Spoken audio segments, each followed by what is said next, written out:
Hello hello, नमस्कार, जय हिंद। आपके अपने YouTube channel Gupta defence academy में आपका आज हम फिर से स्वागत कर रहा हूं। और आज का जो सेशन है यूट्यूब में मेरा पहली बार हिंदी का क्लास एसएससी जीडी के लिए अति टॉपिक में से एक 25 नंबर आपका एसएससी जीडी के एग्ज़ाम में हिंदी से पूछने वाला है, जिसमें से एक टॉपिक समास।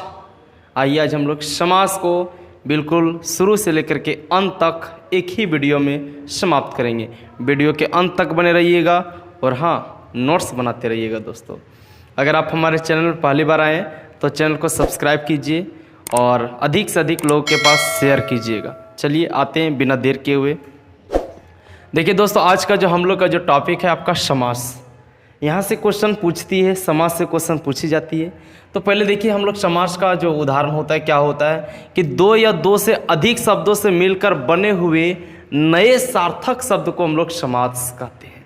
यानी दो छोटा छोटा शब्दों का मिलावट से एक जो शब्द बन जाता है उसे हम लोग क्या बोलते हैं दोस्तों? समास बोलते हैं। जैसे राजा का कुमार, मतलब राजा का बेटा, राजकुमार, सीधे बोल सकते हैं। ठीक है, इसी को हम लोग क्या बोलते हैं दोस्तों?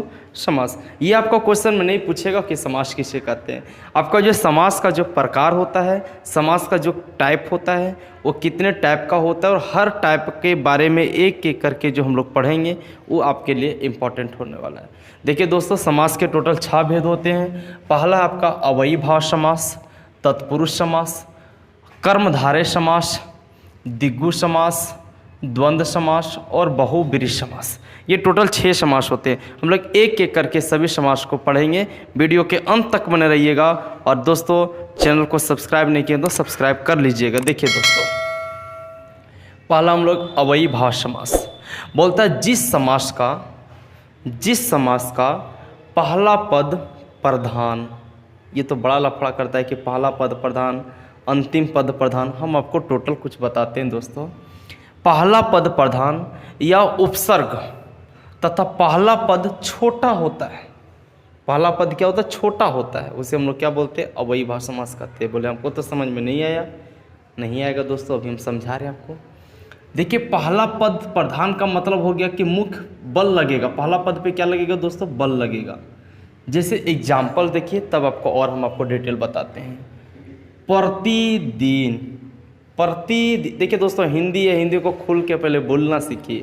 प्रतिदिन, बल किस पे लग रहा है? प्रतिदिन। यथा संभव, अजन्म। ठीक है, किस में लग रहा है बल? किस में लग रहा है? अजन्म, आ में बल लगा। यथा संभव यानी अथा में बल लगा ना। प्रतिदिन, प्रति में बल लगा। इसमें जो बल लगेगा दोस्तों उसे हम लोग बोलते हैं पहला पद। ठीक है, उसी को हम लोग बोलते हैं पहला पद क्या हो गया? प्रधान हो गया, यानी जिस पे बल लग रहा है। या फिर आप छोटा छोटा वर्ड जैसे देखिएगा, प्रतिदिन,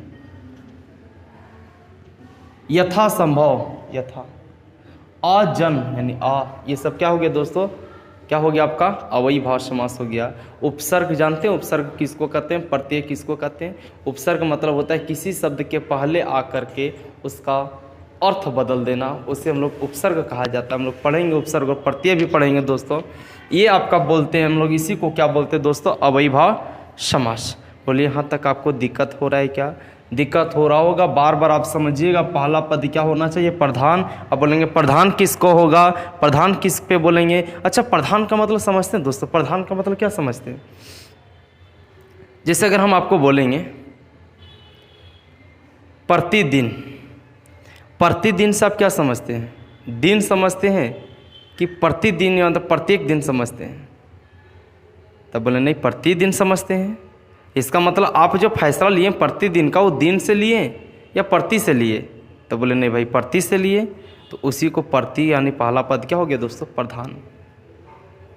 एक होता अंतिम पद प्रधान, ये गड़बड़ होता है। पहला पद प्रधान और अंतिम पद प्रधान आपको समझ में नहीं आएगा। जैसे बोलेंगे राजकुमार, राजकुमार से आप क्या समझेंगे दोस्तों? पहला पद प्रधान है कि अंतिम पद प्रधान है? कोई बोलेंगे पहला पद प्रधान है, कोई बोलेंगे अंतिम पद प्रधान है। हम बोलते हैं कि कुछ मत बोलिए, पहचानने का तरीका समझिए। अगर आप राजकुमार बोल रहे हैं तो राजकुमार को थोड़ा देखिएगा नज़र से, दिमाग से, तो राजा नज़र आएगा या राजा का कुमार नज़र आएगा, नहीं राजा का बेटा नज़र आएगा? तो बोलेंगे नहीं भाई, राजा का बेटा नज़र आएगा। इसका मतलब जो प्रधान हुआ वो कौन हुआ? तो बोलेंगे राजा हुआ कि कुमार हुआ? बोले ना ना ना, क्या हुआ? कुमार हुआ दोस्तों। इसलिए हम लोग क्या बोलते हैं, इसमें राजकुमार में दूसरा पद क्या हो गया? प्रधान। फिर बोलेंगे युद्ध क्षेत्र। आप युद्ध क्षेत्र को बोलेंगे तो युद्ध प्रधान हो रहा है, युद्ध प्रधान हो रहा है कि क्षेत्र प्रधान है? यानी पहला पद युद्ध है, दूसरा पद क्षेत्र है, तो पहला पद प्रधान है कि दूसरा पद प्रधान है? युद्ध क्षेत्र बोल के देखिएगा। तो युद्ध क्षेत्र को अगर आप बोल रहे हैं तो युद्ध नज़र आ रहा है कि युद्ध जहाँ पे होता है वो भूमि नज़र आ रहा है? तो बोले नहीं भाई, जहाँ पे युद्ध होता है वो भूमि नज़र आ रहा है। यानी आपको इसमें कौन सा पद प्रधान हो जा रहा है? क्षेत्र प्रधान हो जा रहा है। इसी को बोलते हैं दोस्तों दूसरा पद प्रधान और पहला पद प्रधान में। अब हमको उम्मीद है कि आपको ये क्वेश्चन समझ में आ गया होगा दोस्तों। आइए अब हम लोग आगे समझते हैं। देखिए, अब नोट में कुछ करके आपको याद रखना कि शब्दों को बार बार आने पर भी अव्ययीभाव समास होता है। जैसे बोलेंगे कभी कभी आया ना, बार बार आया ना, दिनों दिन आया ना, लाभों लाभ आया कि नहीं आया? इसी तरह से दोस्तों हम लोग बोलते हैं ये सब जो बार बार रिपीटेशन होती है उसे हम लोग क्या बोलते हैं दोस्तों? अव्ययीभाव समास बोलते हैं। चलिए हम लोग अब अगला आते हैं तत्पुरुष समास में।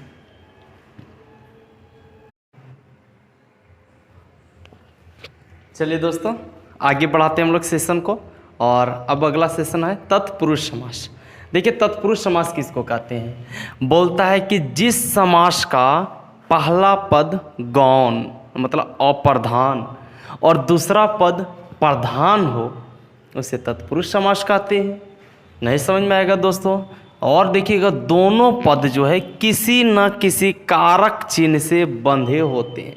ध्यान रहे, कर्ता और संबोधन को छोड़ करके। कारक, आपको कारक का चिन्ह पता है दोस्तों? कर्ता ने कर्म को करण से, संप्रदान के लिए, अपादान से, यहाँ पे अलग होने में, संबंध का के की, अधिकरण में, पर, संबोधन है अरे। लेकिन ये कर्ता और कर संबोधन को छोड़ करके बाकी 6 जो कारक है वो चिन्ह का प्रयोग होता है। ठीक है, यानी विग्रह करेंगे तो हम लोग कर्ता का जो 6 चिन्ह है वो आपका आ जाएगा। ठीक है, उसी हम लोग बोलते हैं तत्पुरुष समास। आगे ही आपको पूरा डिटेल से हम समझाते हैं। जैसे देखिए, राजपुत्र, अगर राजपुत्र बोलेंगे तो हम लोग को यहाँ पे आएगा क्या? राजा का पुत्र का संबंध आया कि नहीं? संबंध कारक आया ना दोस्तों? राजा का पुत्र। ठीक, देखिए, स्वर्ग प्राप्त यानी स्वर्ग को प्राप्त हो गया, स्वर्ग प्राप्त, स्वर्ग को प्राप्त हुआ। देखिए कर्ता आया ना दोस्तों। फिर देखिए, देशभक्ति, देश के लिए भक्ति, अब के लिए आया ना, विग्रह कीजिए, तोड़िए, देशभक्ति, देश के लिए भक्ति। काम चोर, काम से जी चुराने वाला, देखिए से आया ना कर्ता कारक। धर्म भ्रष्ट, धर्म से भ्रष्ट, देखिए आया ना, आया कारक का प्रयोग हुआ ना। इसी तरह देखिए, राज दरबार, राजा का दरबार। नीति युक्त, नीति से युक्त। स्नेह मग्न, स्नेह में मग्न, इसी को हम लोग बोलते हैं क्या दोस्तों? तत्पुरुष समास बोलते हैं। कर्ता का चिन्ह का प्रयोग होगा, कारक का चिन्ह का प्रयोग होगा। कारक के चिन्ह को आपको ध्यान में रखना है दोस्तों, याद रखना, कर्ता और संबोधन को छोड़कर। को आगे हम लोग जब जाएंगे तो हम लोग को इसका दिग्गु समास मिलेगा। और तत्पुरुष समास में जैसे बोले पहला पद अप्रधान और दूसरा पद प्रधान होता है, उसी प्रकार से देखिएगा दोस्तों दिग्गु समास में बोलता है इस समास में पहला शब्द संख्यावाची और दूसरा शब्द प्रधान होता है। संख्यावाची यानी पहला शब्द संख्यावाची, जिसमें आपको कुछ गिनती का प्रयोग होगा, जिसे त्रिलोक यानी त्रि मतलब 3, चौराहा, चौ मतलब 4, पंचवटी, पंच मतलब 5, इसी को हम लोग क्या बोलते हैं दोस्तों? दिग्गु समास। यानी अंत में, यानी पहला जो आपका है संख्यावाची आएगा तो आपको आंख बंद करना है और क्या मार देना दोस्तों? दिग्गु समास। अब बोलेंगे ठीक है, लेकिन दशानन अगर मारेंगे तो दशानन बोलेंगे कि दशानन, दशानन मतलब 10 आपका क्या है दोस्तों? संख्यावाची। और आनन आनन मतलब क्या होता है दोस्तों, सर, मतलब 10 सिर वाला कौन था, रावण। तब बोलेंगे ये तो भाई बहुब्रीहि समास होता है, क्योंकि जब दो शब्द आपका मिलकर के कोई तीसरा शब्द के बारे में बताएगा वो तो बहुब्रीहि समास होता है। हाँ दोस्तों, हम भी बोल रहे हैं बहुब्रीहि समास होता है, लेकिन आपको याद रखना है कि जब भी आपका अगर मान लीजिए कुछ भी रहेगा, त्रिलोक दे, पंचवटी दे, त्रिभुवन दे, चौराहा दे, दशानन दे, कुछ भी दे, आपको पहला पद आपको संख्यावाची है। और अगर ऑप्शन में देखिए दोस्तों, दिग्गु भी दे दिया, क्या दे दिया, दिग्गु भी दे दिया और बहुब्रीहि दोनों दे दिया। अगर दोनों देगा ना दोस्तों तो बहुब्रीहि भारी पड़ जाता है। क्या हो जाएगा, बहुब्रीहि भारी पड़ जाएगा। बहुब्रीहि को मारिएगा, दिग्गु को नहीं मारिएगा। दोनों अगर ऑप्शन रहेगा तो किसको मारिएगा दोस्तों, बहुब्रीहि को मारिएगा। और अगर बहुब्रीहि ऑप्शन में ना रहे तब आप दिग्गु मार के बढ़ जाइएगा। मेरी बात समझ में आ रही है। यानी बोलेंगे त्रिलोक, पंचवटी, त्रिभुवन, चौराहा, ये सब कौन सा समास है, तो बोलेंगे ऑप्शन में हम दे देते हैं तत्पुरुष समास, अव्ययीभाव समास, दिग्गु समास, और बोलेंगे हम लोग बहुब्रीहि समास। तब क्या बोलिएगा, तब बोलिएगा बहुब्रीहि समास, क्योंकि बहुब्रीहि अगर आ गया तो सब पे भारी पड़ जाता है। ठीक है, याद रखिएगा दोस्तों। तत्पुरुष समास में बोले कर्ता का चिन्ह का प्रयोग होगा। क्या चीज़ का होगा, कर्ता का चिन्ह का प्रयोग होगा। ठीक है, आगे आते हैं हम लोग और हम लोग अगला समास को देखें।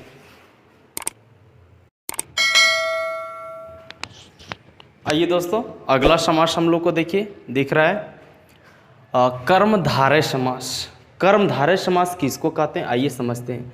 बोलता है इस समास में पहला पद अप्रधान होता है और दूसरा पद प्रधान होता है। और देखिए, विग्रह करने पर मध्य में, विग्रह मतलब तोड़ने पर मध्य में यानी बीच में है जो या के समान आता है, उसे हम लोग क्या बोलते हैं, कर्मधारय समास बोलते हैं। आइए समझते हैं। और इसमें अगर देखिएगा तो एक पद जो होता है वो विशेषण होता है, दूसरा संज्ञा, सर्वनाम, क्रिया, कुछ भी हो सकता है। एक आपका विशेषण होता है। विशेषण समझते होंगे, विशेषता बताने वाला, संज्ञा सर्वनाम की विशेषता जो बताए उसे हम लोग विशेषण बोलते हैं दोस्तों। देखिए, नील गाय, मतलब गाय कैसी है, नीली है, नीली है गाय, विशेषता बताई कि नहीं बताई, यानी नीली है जो गाय, उसे हम लोग क्या बोलते हैं दोस्तों, नील गाय।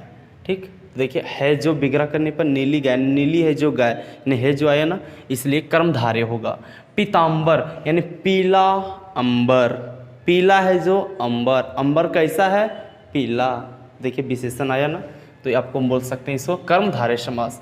चरण कमाल, कमल यानी कमल के समान चरण, यानी कैसा है, चरण कैसा है, कमल के समान है। देखिए विशेषता बता रही है ना, तो हम लोग बोलेंगे ये भी आपका क्या है, विशेषण कर्मधारय समास है। के समान आएगा या है जो आएगा उसे हम लोग क्या बोलते हैं दोस्तों, कर्मधारय समास बोलते हैं। आइए द्वंद्व समास। ये द्वंद्व समास प्रतिस्पर्धा करती है। ठीक है, प्रतिस्पर्धा मतलब एक तरह से सोचिए विपरीत, उल्टा हो जाता है। ठीक है, देखिए बोलता है क्या, दोनों पद इसमें प्रधान हो जाता है। ठीक है, दोनों पद प्रधान और प्रधान तो हम लोग को शुरू में ही समझ गए थे।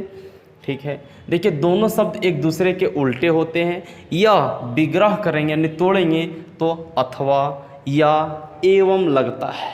ठीक, जैसे बोलेंगे माता एवं पिता, देखिए एवं लगा ना, और उल्टा भी हुआ ना, माता पिता।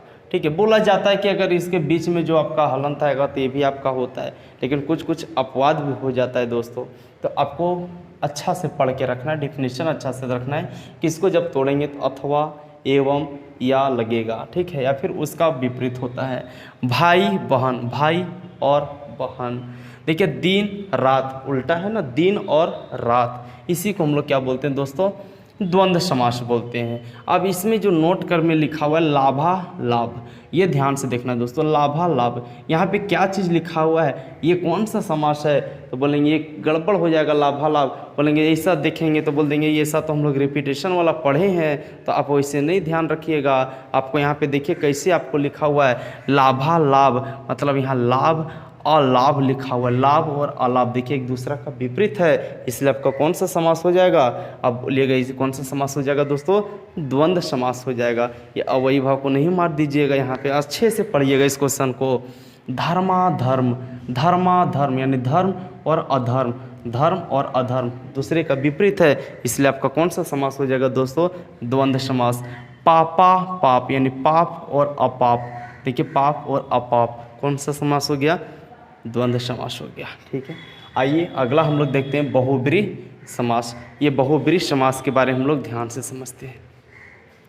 बोलता दोनों पद अप्रधान होता है और अपना अर्थ छोड़कर कोई तीसरा अर्थ धारण कर लेता है, उसे हम लोग क्या बोलते हैं दोस्तों? बहुब्रीहि समास बोलते हैं। एग्जाम्पल देखिए, बड़ा आसान चीज़ है।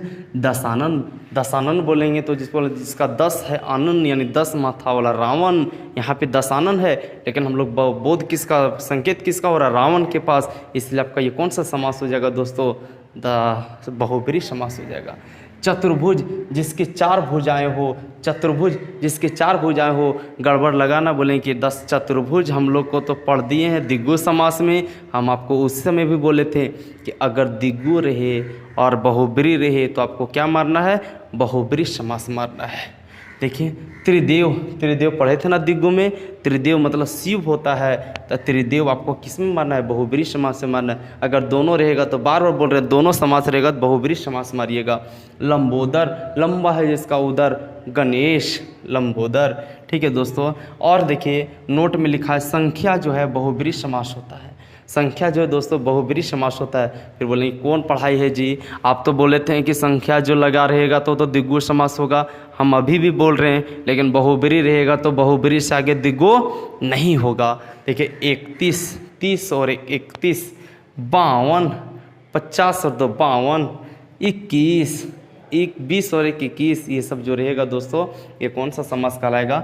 बहुब्रीहि समास रहेगा। लेकिन अपवाद में आपको ध्यान, बोलते हैं ध्यान में रखना है कि अगर बहुब्रीहि समास ना रहे और कोई संख्या के बारे में पूछ देगा तो आपको कौन सा समास मारना है दोस्तों? दिग्गु समास मारना है। और अगर संख्या पूछ दे और दोनों समास रहेगा तो आपको बहुब्रीहि समास मारना है। ये था आपका दोस्तों समास का टोटल कुछ आपको यहाँ एक ही वीडियो में हम आपको समाप्त कर रहे हैं। अगर आपको वीडियो में किसी भी तरह का परेशानी हो तो हमें कमेंट करके बताइए, या फिर अगर आपको अच्छा लगा तो भी आप हमें बताइए, ताकि हम एक उत्साह के साथ और आगे भी वीडियो इसी प्रकार का अपलोड करते रहेंगे। दोस्तों आगे मिलते हैं हम लोग एक अलग ही बहुत ही सुंदर सा टॉपिक में, फिर से हम लोग मिलेंगे। तब तक के लिए आप वीडियो में अच्छे से देख करके और इसको नोट्स बना करके रखिएगा और कमेंट ज़रूर कीजिएगा। और हाँ, आज आपको वीडियो अधिक से अधिक शेयर भी करना है। ठीक है, चलिए दोस्तों मैक्सिमम लोगों के पास पहुंचाइए और सपोर्ट कीजिए, सब्सक्राइबर को बढ़ाइए, अधिक से अधिक लोगों को बढ़ाइए। मेरा मनोबल बहुत ज़्यादा बढ़ जाएगा इससे। ठीक है, अगले वीडियो में मिलते हैं दोस्तों, धन्यवाद।